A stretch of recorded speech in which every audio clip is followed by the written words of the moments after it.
On this week's episode, we're going to discuss RISC-V and why it matters to open source enthusiasts. So welcome to Destination Linux, where we discuss the latest news, hot topics, gaming, mobile, and all things open source and Linux. My name is Michael. I'm Wendy. And I'm Jill. Hey, isn't that cool? We have Jill and Wendy on the show this week. Woohoo! You know, there was somebody saying that they wanted us both on the show at the same time, and it practically happened. That's true. It's interesting how they said that, and it just happened to be planned already. And it turns out there. So we also have a lot more stuff to talk about. We have some Linux gaming, we have our software spotlight, and so much more. So now let's get this show on the road toward Destination Linux.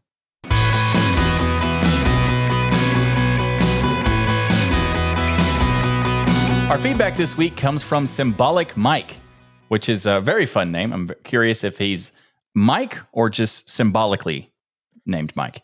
In which show did Jill discuss the configuration and use of rat poison window managers? I saw this question and I thought, did she talk about the configurations? I mean, we've talked about rat poison many times, but usually as like a side joke. Yeah. So we'll get to that in a second. But he also had many other questions, and we're going to do our best to answer all of them. So he goes on to say, my brief search for show notes was notable in its abject failure for trying to find the configuration information. He says, I'm running rat poison on Dell Optiplex and Slackware 15 and want to get ahead of the X11 abandonment. And says that also ArchWiki seems to have the best documentation, but I want to re-listen to that show. Goes on to say the next question is that they use Newsboat to glean the RSS feed and then play it through MPV no video. So they're listening to our show through MPV, which is pretty cool. Also, they say that they usually listen to it in the background, which is great. If you want to you're doing other things, having us in the background, as long as you're playing it, we're okay with however you're playing it, just so you know. Also, it goes on to say, do you have any tips on copy pasting URLs from Newsboat to a playlist text file? I'm obviously missing something, and Brave AI suggests Xclip, but I don't see how that would work. Well, that's because Brave AI is an AI tool, and those aren't good. And also, he goes on to say, yours in appreciation for non-intrusive cyber interfaces, Symbolic Mark. Perfect. That was awesome. So, Jill, do you have any answers for Symbolic Mike related to rat poison and the other questions? Yes, I do. And Symbolic Mike, I actually love your name. Is there any relation to creating a symbolic link? And thank you for writing in. And I will actually try and answer your questions as well as I can. First off, I am so excited that you're using rat poison on Slackware Linux, one of my favorite distros of all time, with one of my favorite X window managers of all time, and the amazing keyboard-driven tiling window manager that you use without a mouse called rat poison. More accurately, you're using it without the ability to use a mouse. You're not allowed to use a mouse.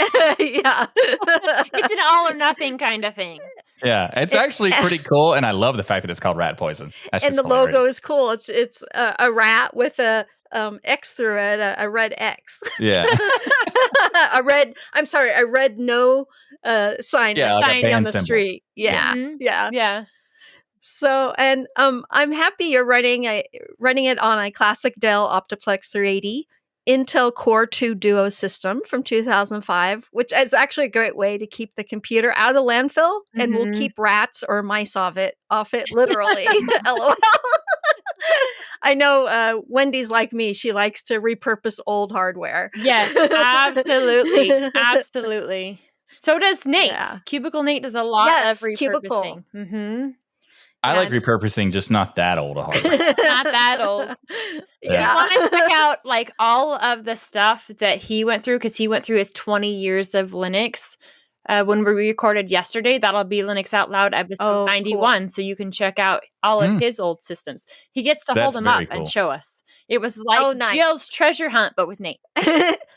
Wow. Oh, cool. I can't wait to watch that episode. We'll have that in the show notes whenever it comes out. We'll edit the show notes and make sure that's in there. Perfect. Yay. Yeah, and I have of course, lots of Dell Optiplexes in my computer collection. In fact, I use them to test distros and whatnot. And I do have an Optiplex 380. Symbolic Mike has in my collection. Which, as soon as he said what it was, you probably knew exactly what year it was and where you had your different ones stored, Yeah. That's why the comment in the feedback did not say what kind of processor it had or when it came out, but Jill knew it anyway. Yeah. Jill just knows. So Jill, what are the options for the rat poison in question? Okay, so Symbolic Mike, no wonder why you couldn't find the Destination Linux episode about my rat poison configuration, because I actually never talked in detail about my .ratpoisonrc configuration file here on the show, but just in general and, my overall tips for using X Windows managers. So on Destination Linux episode number 214 from February 22nd, 2021, me, Ryan, Michael, and Noah talk about our customization tips and some ideas on how we like to tweak our systems. Very specific. And I have a link in the show notes. Yeah, it was a really old episode. I'm like, wow. Did you have to go dig and find that, or did you have a good idea of when that was? I had a good idea. I remembered it was around 21. Wow. It's funny you need because to share your memory, please. Yeah, that'd be nice. But we've actually talked about rat poison a few times, but I think this was the only time we actually gave a lot of input into it. Yes. So I remember most of the time it's usually just Jill and I making a joke about rat poison. I think the last time I remember you guys talking about it was some sort of thing for you, or Ryan is like, Michael will do this for a week or a month or something like that with rat poison. And you're like, no, I won't. Yeah. It's basically, right. The punishment for us to not do something like we that. have to use rat poison for a week. Yeah. Well, one of the reasons I picked this particular episode is that we just in general talk about our customization tips. So which works, across the desktops. Right. So that was from February 22nd, 2021, but I knew it was around there. So I just went through those episodes. Wow. And also I respect the effort putting in. Right. So much effort. I personally would have said, I don't know. I don't remember. Aw. I can be considered the Destination Linux archivist because I like to go. Just remember, 100%. Everyone, Jill loves you more than Michael. Oh, yes. Okay, first of all, I did not say that. I didn't deny it either. So what's about the Newsboat? So Newsboat is actually a really cool app that Symbolic Mike uses. It's an RSS/Atom feed reader for the text console. And I've used it before in the past. And that is so cool that he uses it to get the RSS links to watch the Destination Linux episodes via MPV on rat poison. That's just so awesome. And Michael mentioned that earlier. And I've actually used rat poison for recording several episodes of Destination Linux. It is challenging, but doable. Let's just say it's very challenging, but I have done it before. Wow. I didn't know that. I didn't know that you used rat poison on any episode ever. So now I'm impressed that you were able to do that, much less do it again. Yeah. There wasn't time out, guys. We need to start over. I need to change desktop environment so we can get this done. I've done that. So I had to create a .ratpoison RC file just for DL so that I can get all my, the apps to launch correctly and everything and what I needed. That's a lot dedication. Of work. Yes. Yeah. So, symbolic link. Here is my trick for copying and pasting text in rat poison that I have used for many years. There is a wonderful developer named Daniel Webb that has created a configuration package for rat poison that gives it workspaces, a clipboard, and keyboard macros right out of the box, making it so much easier to use and navigate. And it's cool because it creates a handy pop-up selection box for the clipboard. So you can select workspaces and windows and the clipboard, of course. And all you have to do is enter a file and run a simple script. And I put the link in the show notes for that, those scripts, and his webpage, Daniel Webb's webpage. And something else I wanted to say about page, Jill. It's just his page. Yeah, it's web. It's web page. Oh, that's funny. I never even thought about that. That's good, Michael. You're welcome for the terrible pun, people. Webpage. You're welcome. Okay. So also, I wanted to let everyone know, for those who are used to using the Emacs editor on Linux, the Rat Poison default all three of you keyboard shortcuts are easy to navigate and use a very similar, paradigm, like Control Control T plus, whatever you want to use. So it uses the Control plus T paradigm. Does that do a sequence system where you hit Control T and then the next key, or do you have to hit them at the same time? Sequence. Yeah, sequence is better. I've done it both, but sequence is better. So that's, I tried to answer all of Symbolic Mike's questions. There were a lot of them there. I think you did. You definitely answered a lot more information. I didn't know about Daniel Webb's stuff to be able to make Rat Poison more like functional with the workspaces and all that. So that's very cool. And I'm pretty sure that Symbolic Mike, whether or not he is an actual Mike, we don't know. But I'm pretty confident that they're going to appreciate all this stuff that you've provided now. And let us know in the comments. Let in the feedback, send us like follow up. Was this helpful? Is there a reason you want to use Rat Poison? And then also, if you would like to send your own comments or your own reason to use for Rat Poison, then go to destinationlinux.net/comments or go to the forum at destinationlinux.net/forum to let us know. We teased last week about a RISC-V laptop coming to Linux, but today we're going to give you the whole scoop because this is a really big deal on multiple levels. Let's first talk about what RISC-V is for the people who don't know. So, Jill, take it away. What is RISC-V, and for people who are unfamiliar with it? Okay, so RISC-V, like ARM, is a type of processor architecture based on simpler instructions, RISC, or reduced instruction set computer, compared to x86's CISC, or complex instruction set computer. But unlike x86 and ARM, RISC-V is open source, meaning its design is freely available for anyone to modify and build upon. This allows for greater flexibility and customization for specific needs, but also means the ecosystem of software and tools is still developing. I feel like it only means that is because people were worried about, trying to jump into that. Oh, they'll take my specs and then blah, blah. If they were to actually adopt it, it would have been a lot faster development, which is proof by the fact that they have adopted it to this point for the past few years or so, and there's been a huge improvement to RISC-V, and it was kind of stagnant for many, many years. Yeah, now it's kind of building much, much faster. Yeah, good People point. are finally acknowledging the fact that open source is a good idea. Yes. Well, I think they're seeing it in some other ways, in some other industries, that it's making a positive impact on the industry and those who are coming into it. Mm-hmm. So maybe that's a jump in helping RISC-V move forward. Yeah, it could be. Yeah. Also, it could be just the fact that open source has been so helpful to so many different types of industries, like you're saying. But it's gotten to the point where some companies now just give up and accept their fate of dealing with open source in some way. Yeah. They're like leaving the white flag. Okay, we're in. Yep. When the notorious Microsoft starts releasing open source code for, constantly, and then they buy a company for the purpose of releasing code.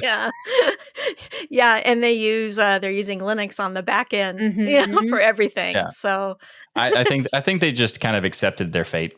Yeah. But and I think that's why RISC-V is getting. I mean, that obviously I have no idea. That's just complete speculation. Right. Exactly. But I'd like to think that's why. Mm-hmm. So anyway, open source software and meeting that with open source hardware is fantastic. This is where things get really exciting because we are going to talk about framework. Framework is a super cool company because they are making products that are basically modular, upgradable. And I know, right? That's crazy idea. And also, they're teasing a RISC-V laptop now. And when we say modular, we mean you can swap out entire motherboards with this particular laptops. You can do it with an AMD board, you can do it with an Intel board, and now you can do it with a RISC-V Star 5 JH7110 system on a chip main. But that is such a perfectly clean, concise name Flows for a product. right off the tongue. Yes. Off the tongue. It's so good. I just love how computer companies are so great at naming things. Yeah. Anyway, you can do all of that and swap it out with on the Framework Lapteen.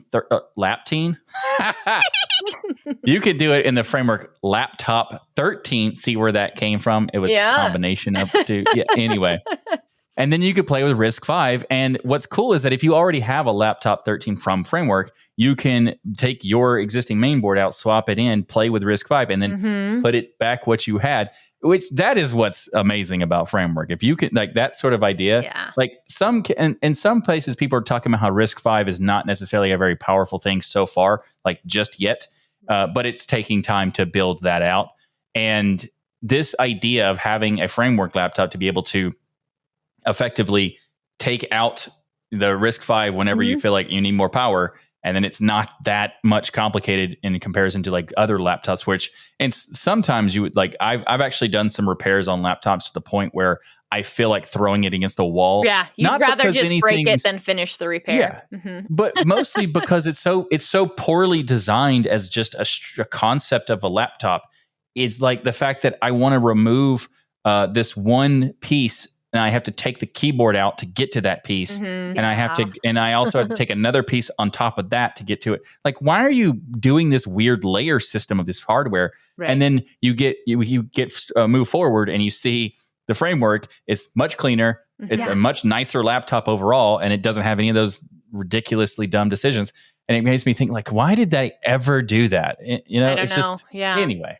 Well, and even really if you cool don't want to that you can do switch that, the though. main board back and forth, there's so many projects out there using Framework main boards that you could get one of these and have it in a completely different system. Cubicle Nate talked about a system that he built with his daughter, and they were originally using a Raspberry Pi for it, and they switched that out to using a Framework main board. Yeah. Oh, that's awesome. That's cool. That's a fantastic use case for it, because that way you could have multiples and still use them when you don't have it inside of the laptop. That's very cool. And they 3D printed her case, and so it looks like an old computer, even though it's a new one that they built, right? And it's pink, perfect, exactly what she wanted. Nice, awesome. Like it. Nice. Yeah, I love that little computer. I need to get some photos. I'll message Nate and see if he can show me some. Yeah, absolutely. Yeah. So in addition to Framework talking about RISC-V, there's also some stuff with a company called DeepComputing. And we have great news from them because they're showing off a new laptop at the RISC-V Summit Europe just last week. And this is something that's really cool because it's a much more powerful RISC-V, because like there's certain elements of like when you're trying to test stuff, they don't want to go too much in certain ways because, the existing hardware that they have might not be compatible. So they're, trying out different things, whereas DeepComputing has multiple different versions. So this is like the second version of this particular laptop, and they've decided to make it even more powerful. So when I said earlier about the RISC-V inside of the Framework being underpowered, that's not just RISC-V itself being underpowered. It's just that particular one that they're messing around with is not the most powerful one. So there's even more being built as we speak to be even more powerful. So Jill, what are your thoughts on this? Yeah, so I wanted to give just a little bit of history. I am honestly very excited about an open source RISC-V future because of my early computing days in the 80s and 90s with the Sun SPARC systems, Silicon Graphics systems, and DEC Alpha computers. And yes, I do have those in my collection. Of course you do. So, but back then, I never envisioned being able to harness all the power of RISC processors, but in an open source and more efficient way. And I've always wanted the power of RISC in the hands of computer users, not behind an expensive wall of workstations, servers, or big iron. So this is huge. It's finally coming to the consumer market. Very excited. Oh yeah, and also have the power of risk. Yes, you can take you have the risk in your own hands. Yeah, you can take the risk. Yes. Michael, that was good. You reminded me of that. Oh my goodness. So part of me is sorry, people. Another part of me is super happy about that. So Yeah. You don't get we'll never know drum who wins. after the bad jokes very often. I think I've only used it once, but if I was editing this week, you totally would have gotten it after that one. Absolutely. Yes. Yes, it was that bad. It was that bad. Well, since I'm editing this week, I don't think I'll have the patience to do it. Yeah. I think I actually have it in my assets folder for DL, so I can send it to you. That'd be nice. Yeah, just in case. All right. Yeah, so I'm actually, Michael, I'm also excited that DeepComputing, reached out to, Framework, our favorite computer manufacturer of modular, sustainable, repairable, and upgradable laptops. Yeah. I just, they're what's amazing. actually the best thing about that phrasing is like, it's our favorite manufacturer of modular, sustainable, repairable, upgradable laptops, and the only one. Right. Yes. And this is true. Others have tried, but no other company succeeded. I don't remember others trying to do much of that. I've heard of other people trying to do it with phones. Yeah. And not so much with phones, laptops. yes. I do remember phones trying Yeah. to make modular phones, and those never launched really well. And I think one of the things because they made them like super blocky and gigantic. Yeah, ugly. Like, they were definitely ugly. But yeah. Framework has figured out a way to make them slim, easy to get into, and at the same time promising, okay, you buy this laptop and we'll make sure that our main boards stay compatible. And just knowing that, okay, I'm investing this money in something that I can fix. And then at the same time, not being like, okay, I bought something that's fixable, but say maybe 5 years later, now none of the main boards fit what I bought. So I still have to buy a new laptop anyway. They've done a great job not only making them modular, but sustainable over time. Yeah, that's a fantastic point. It is. And Michael, actually, there were a few companies back in the 90s that were trying to do this very thing. And in fact, a lot of laptops from the early 2000s, in fact, several that I have in my collection, were upgradable. Like you could upgrade video cards. There's different elements that were upgradable. Now we're at a situation where it's like almost nothing is upgradable. Right, it's all But there were times where you could upgrade the RAM. You could upgrade the RAM. You could replace the drives. You could even swap out like the CD drive for another drive. There were CD drives, people. There were actually upgrade the GPUs. I have a laptop that I upgraded. Right. What I'm saying is that like there wasn't really one for the purpose of being like, I don't think there's ever been one that's actually been like, okay, so we're going to make it as modular as possible. Good marketing. No, not even marketing. It's everything just from the ports are modular. Everything. Yeah.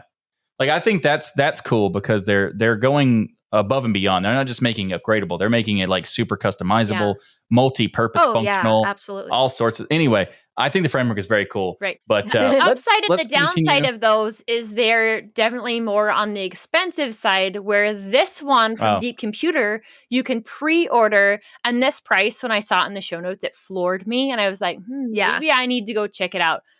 $399. Yeah, $399 for a developer laptop. That's sweet. For this laptop with RISC. So I'm interested. I'd like to go check it out, see it. It may not be something that any of us are using for a daily driver for some of the heavy workloads, but it could be fun to play with. I mean, for $399, that's the fantastic price point for someone who just wants to play with it. Right. Because it could be like a secondary thing. It could be something that you use for like a mobile purpose of like when you're traveling, you can have this as a thing. And that's not a huge amount for that. Like you could justify that pretty good. People are spending that much on Chromebooks that have very little use. Yeah, that's true. I think that's a fantastic point. I didn't even see what the price was. And when you pointed out, like, wait, what? Yeah, it's really, really nicely priced. Yeah. So, Jill, tell us about the DeepComputing laptop. Yeah, so another cool thing is they have partnered with Canonical to have Ubuntu Linux 23.10 pre-installed on their DC-ROMA RISC-V laptop too. And for those of you that don't know, that is the world's first RISC-V laptop. And the fact that it's getting this major upgrade and some Ubuntu love is just really, really cool. And as Wendy was saying earlier, $399. Right, yeah.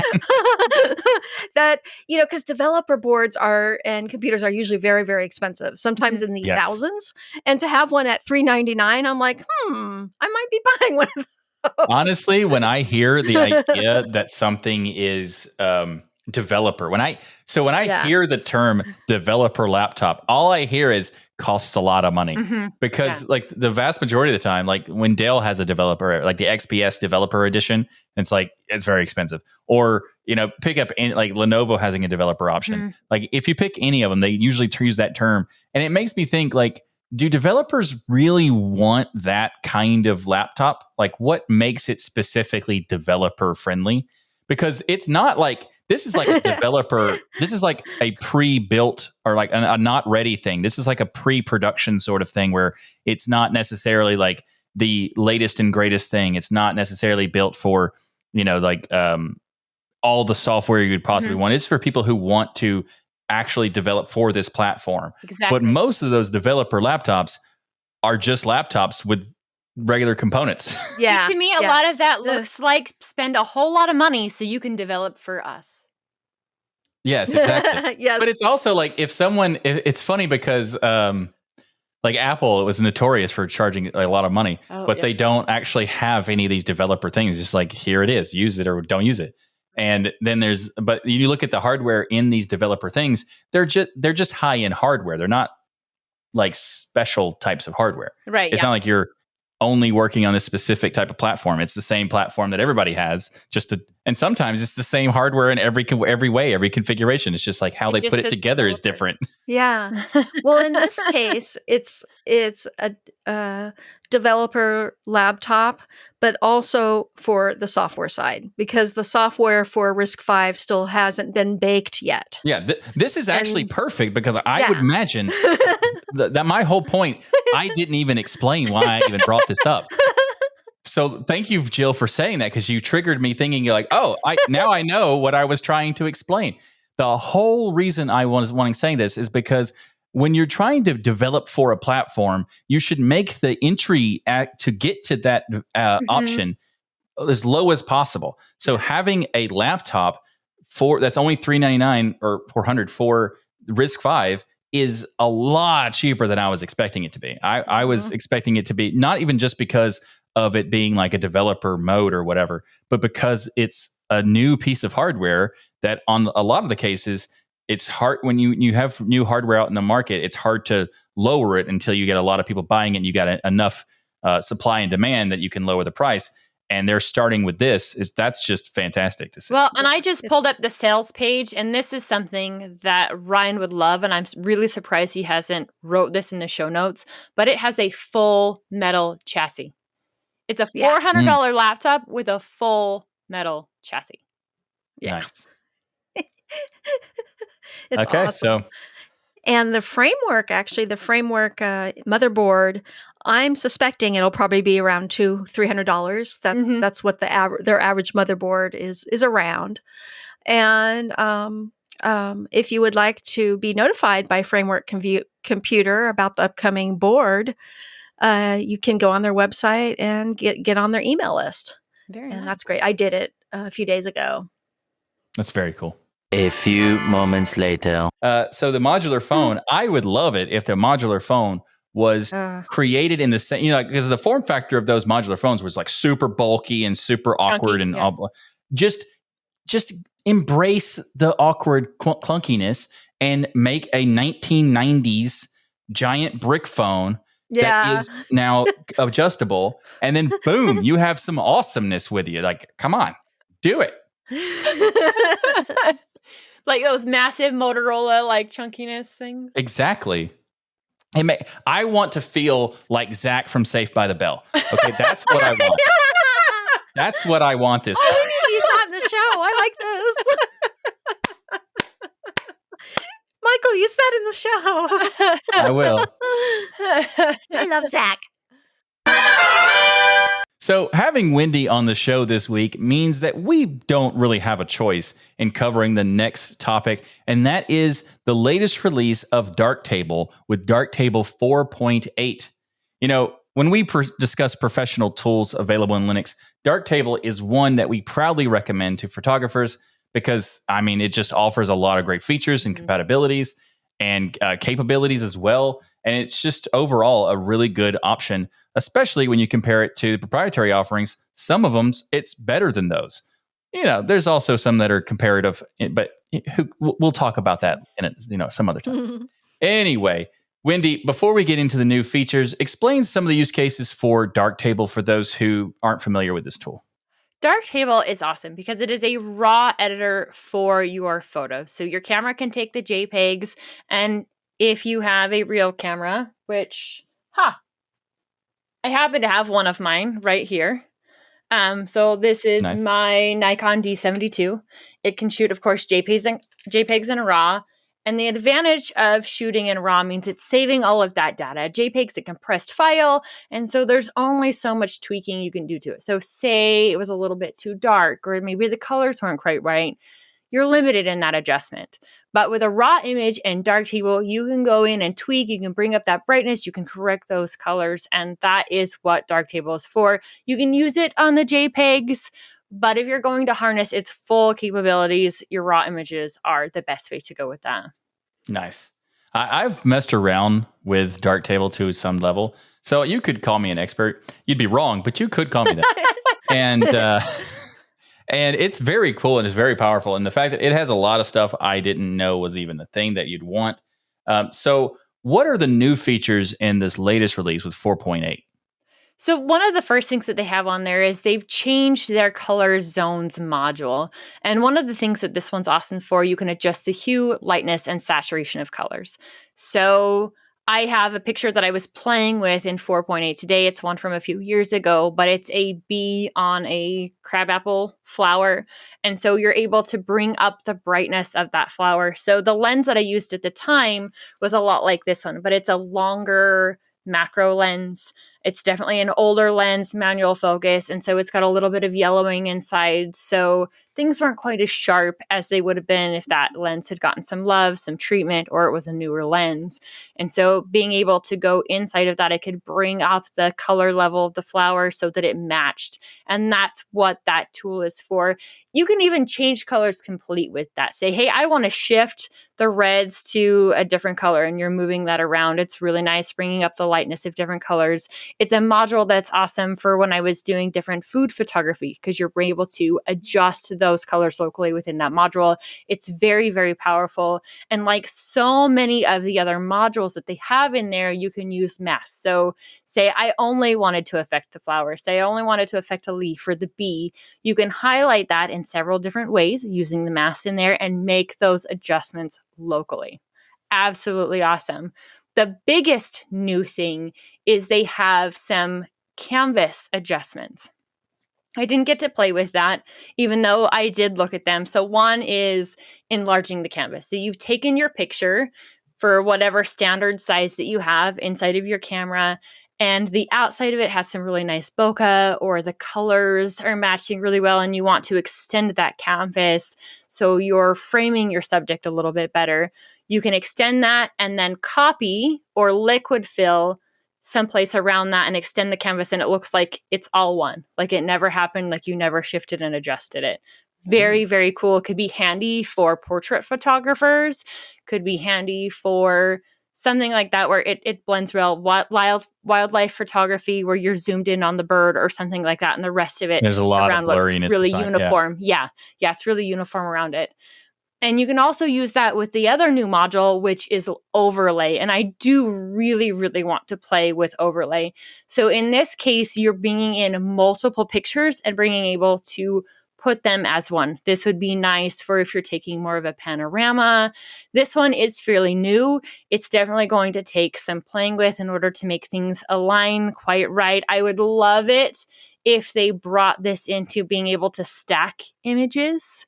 So say you're taking macro photography and you have multiple images at different zooms and being able to bring those together. This one you're more extending, but I would like to see that increase to stacking image in like macro photography. Very, very interesting.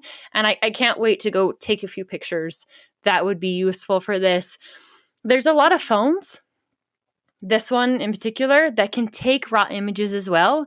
And you can bring those into an editor like Darktable. So you don't have to have what I call a real camera. You can use your phone. Awesome. For those who are not watching the video version, Wendy did air quotes. Yeah. You can still use your phone and be able to do these things with it, to still be able to use these really cool tools that are inside of this. And the other one that's pretty neat is they now have a toggle in the darkroom mode. So sometimes things adjust a little bit on exports. And so what you have typically matches pretty close, but maybe there's some artifacts that come into play after export. And with this toggle in dark mode, it will pretty much do the processing, show you what that export is going to look like before you export it so that you can make any necessary changes before. Yeah, pretty awesome. Preemptive, like proxy style. Yeah, exactly. It's a lot like some of the Sony cameras in the way that you can see what your focus is going to look like before you actually take the picture, what is in focus, what is not. And this kind of gives you that, what is that render going to look like before you go ahead and take that. Nice. Oh, nice, Wendy. You're the Darktable queen. Well, I don't know about that, but it is an awesome piece of software. Absolutely awesome piece of software. They've definitely done performance improvements. It's something that they do every single time. You can use OpenCL with that, so helping with batch processing and all of that stuff. It helps take the load off of your CPU onto your GPU. And one of the interesting things I noticed when I was playing with it is you can use, of course, AMD OpenCL, NVIDIA OpenCL, and Intel OpenCL inside of Darktable. That's awesome. Mm-hmm. I've played around with Darktable, like I said, but it's actually something that we should note that it is on the tier. It's in a pro tier. It might be in a prosumer tier, but it's definitely in the pro tier. So like people who look at open source software and say, oh, it's not as good. Compare it to one to the other, it's not as good. Darktable's actually at that level where you can just use it instead of other options and just be done with it, And so there's so many tools that you can have completely different workflows between two different photographers and still get amazing images out of it. It becomes which tool is right for me and the look and stuff that I want inside of it. Which if you're someone who likes to take pictures with geo information to know where they were taken, one of the things that they drastically increased with this is being able to have, I can't remember exactly what the number was, but there's a massive amount of geotagged images and that map is loading faster and running a whole lot smoother. So if you like to do that, that is something that you can do inside of Darktable as well. Apparently it's more than 1 million geotagged images. You can maybe. I know it was a lot. It was an astronomical number of images.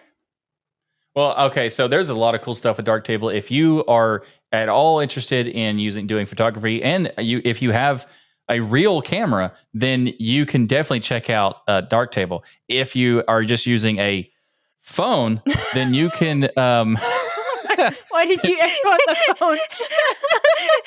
You can still check out Darktable with a phone too. You can still, that's what I'm saying. You can still check it out because there are some. Told us. There are some phones that can do it. I didn't know that, but that's very cool that you can do that with a phone. And also, I think the quote air quote phone is accurate considering now most people don't use the smartphones for phones. Right, yeah, it's everything but an actual phone. Most people don't actually pick it up and talk on it anymore. And when I do have a conversation on audio, I don't pick it up ever. I have earbuds, and also most of the time it's through like Discord or something. It's not even through a phone service. But so that's pretty much what it is. Darktable's really cool. Go check out version 4.8. But of course, there is going to be that question that everybody's asking: when are we getting AI tools?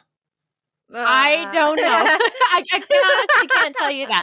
But I could potentially seeing something like that coming with editing workflow. Definitely if it's like background removal or something like that, that's where I think AI shines in tools like this. Being able to quickly remove a black background. Maybe it's coming, maybe it's not. I know AI is all the rage, and they don't have that in this one. There's no AI keywords until Michael added them.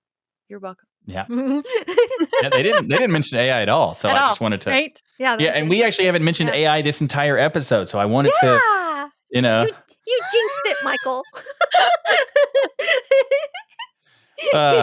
So it's all the rage. But by the way, you spell rage RAIGE. All the rage. So we have a really fun game to talk about this week, and it might give you a blast from the past. Jill, what is the game in our Linux gaming section? So our free game this week is the game Asteroids on Steam.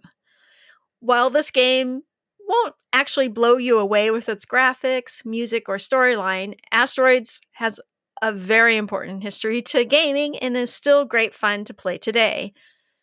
Asteroids blasted its way into arcades in 1979, and I remember spending many hours in the arcade blowing up asteroids and trying to beat my brother's high score. Very true story there. And Asteroids was actually conceived by Atari's Lyle Raines and programmed by Ed Logg. And though it was inspired by earlier space shooter games like Space War, made for the Digital Equipment Corporation's PDP-1 back in 1962, Asteroids took a simpler approach. And by the way, Space War is awesome. I got to play that one time. So with Asteroids, players piloted a ship through an asteroid field, blasting the rocks into smaller, faster pieces and dodging enemy saucers. The vector graphics created a smooth, fast-paced experience. And this simplicity was key to its impact. Asteroids was easy to learn, but difficult to master, and offered endless replayability. Its very addictive gameplay and frantic action made it a massive success, even dethroning Space Invaders as the arcade king. Yeah. Dethroning Space Invaders. Yeah. You know, it's funny. It says like you're what is it? You're piloting a ship through an asteroid field. Mm-hmm. You're piloting a triangle through some random shapes. Yeah. Right. Yes. This is true. Yes, exactly. But it was done so smoothly. The graphics were really advanced. I mean, back then, that actually was a big deal. It was a big deal. Especially the vector graphics. Using vector back then was huge. Innovative. We actually have an Atari, and that is one of the games that my kids have played on an Atari. Nice. Is Asteroids. Yeah, Atari 2600, classic. Yes. So the Asteroids, influence actually went far beyond its own popularity, inspiring many imitators and shaping the future of shooter games for decades to come. And that's one of the reasons why we wanted to cover it here on the show. Besides, Asteroids takes the simple concept to the next level, allowing you to customize your spaceship with weapon loadouts, save your solar system, and destroy those darn asteroids. And I had a lot of fun. It has a great opening cinematic, a wonderful soundtrack, and a really nice tutorial from the start. So for those of you that don't know how to play Asteroids, it actually leads you through it. But this version of Asteroids has more to the story, which is really fun. And it's Asteroids +++ is free to play on Steam. What can you not enjoy about this game? Right. It's fun. Absolutely. And it's free. With a very positive rating. Yeah, very positive. Yeah, there are other Asteroids, new versions of Asteroids, but this one had the highest rating. Mm-hmm. So very cool. And also, you can't beat free to play. Yeah, right. Exactly. Yeah. I know when I was kind of reading through this and I'd mentioned that it was a free to play game, my husband had commented, okay, is it actually free to play? Because there's a lot of them that say that they're free to play and you get into it and like, well, you have to buy this thing or you have to buy this really win unless you buy that. No, it's actually free to play. Yeah. So, but you might have some DLC later where you pay for a red triangle. Yes. That's not true. I made that up. But that would be funny. Well, we all know, or maybe you don't, but I'll fill you in on this little secret. Michael keeps a diary right next to his bed to jot down all of those horrible dad jokes. Yes, he has them on file just for us. But this week, we'll bring him out of the dark ages and into the world of digital with our easy diary, which is an stop laughing. Which is an Android app. This is a no-nonsense open source app for your Android phone just for keeping a diary. And while you can use it for journaling, it has a lot of extra cool add-ons to it. You can use Markdown inside of it if you would like to use it for notes. But pretty simple, straightforward. It has a very, very nice UI design. And if you need a diary or a place to store your dad jokes, like Michael, you should totally check it out. Thank you so much for giving me a suggestion for my dad joke journaling. You're welcome. Also, the idea of calling my dad joke database. Database. Yes. That's right, people. But calling that a diary, no. I'm fully digital at this point. So if you don't want to use it for your dad jokes, it has been found that journaling is good for mental distress, increasing your well-being, enhancing physical function. So you can use it for things more than dad jokes. And the best part of it is an open source app for your phone to use. There's some other great ones out there. And it's nice to see some of those apps being highlighted for our different devices. And also dad jokes. Yes. So what's funny is that I was laughing at the idea that I have a diary just for my dad jokes at my bed, as if I make sure I never forget a dad joke. I forget dad jokes all the time. I literally forgot one in this episode and had to edit it back in because it was so good, And but I do have an actual list of dad jokes that I thought those are so good I don't want to forget them. So it's kind of true. I do actually have a database. Okay, I've got a horrible one for you that Magneto, my husband, nicknamed by Ryan, told me the other day, which he got from his coworkers. So, did you know that Teslas don't have the new car smell? They have I didn't know that. Elon Musk. Of course they do. Yeah, Elon, that's good. I like that one. Nice. Oh. So there's a lot of them that I have off the top of my head. But one of my favorites, I don't know if I've ever said it on the show, but I might have. It's a lot of people see my beard, and it's like I clearly have grown this for a long time. Mm-hmm. But what you might not know is that I used to hate beards. I just couldn't stand it. Couldn't stand having a beard, and then it grew on me. Okay, yeah, there is a good one. I think we need to tell Ryan he needs to use Easy Diary to improve Michael AI. That's what it is. Oh, there you go. Yeah, he can jot down ideas for it and how to improve it. I love it. How dare you? How could you, Jill? How could you? Oh, my goodness. How could you, Jill? He doesn't even have to type it in. He can use voice to text, add it in there. All good. I think that's a good place to end the show right now. So, a big thank you to each and every one of you for supporting us by watching or listening or however you do it. We love your faces. And join us in our Discord server by going to tuxdigital.com/Discord. There's a lot of cool stuff. We have topics of anything you can imagine, although heavily focused on Linux and open source, as you would expect. So tuxdigital.com/Discord. And if you want to watch the show live, you can do that on our Discord server by becoming a patron by going to tuxdigital.com/membership. And you can watch us live as we record the show every week on Wednesdays. And also, if you want to join us in the patron-only post show that happens every week after the show, you can do that too. And all you got to do is go to tuxdigital.com/membership and then pay some money. And also, if you'd like to support the show and the channel, you can go to tuxdigital.com/store and get some swag, which is like t-shirts and hoodies and hats and mugs and all sorts of stuff. We got a lot of stuff there, people. So tuxdigital.com/store. Give us money. And make make sure to check out all the incredible shows here on Text Digital. That's right, we have an entire network of shows to fill your whole week with geeky goodness. Check out the Pseudo Show, which covers topics ranging from enterprise open source to cloud management with your hosts, Brandon, Bill, and Neil. And their last episode was great. Make sure to give that a listen. The water cooler. Yeah. The water cooler. Yeah. Water cooler quarterly? Yeah, I think that's what it was. Yep, Yeah. that's what it was. So everyone head to textdigital.com and subscribe to all our great shows. And don't forget to leave a rating on your favorite app so others can discover the power of open source and keep those penguins marching in the full Monte of Linux and open source awesome sauce. Everybody have a great week. And remember that the journey itself is just as important as the destination. Thanks, everybody. We'll see you next week for another episode of Destination Linux. And give us money. We love you. And we love your money. Give us money.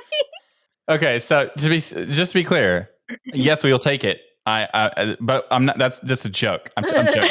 Okay. The show is free, people. It's a free show. Show is free. But those who do help out with the membership or the store, it helps to keep the show running in the back end because that is not true. free to run a show. So it's not free to make the show. It actually takes a lot of effort and time and all that stuff. And also the resources of having the platforms to do this on. Right. Research, being able to have Wendy edit. Yes, that's true. That's true. Yeah, I don't do that for free. Editing is not free. That's true. So while I'm making a joke about asking for money, if you'd like to help us pay for these things, that would be really good. And we would very much appreciate that. So become a patron or get some swag or just give us money. Either one, any of those things. All right. See you next week, everybody. Which we probably won't shill for money next week either. Who knows? I'm not promising anything. I probably will. You don't have to pay me again next week. Well, still editing. Oh yeah. All right. All right. I might have to edit next week too. Ryan will say, "Oh no, let's do that at the end of the show." See you next week, everybody. Bye.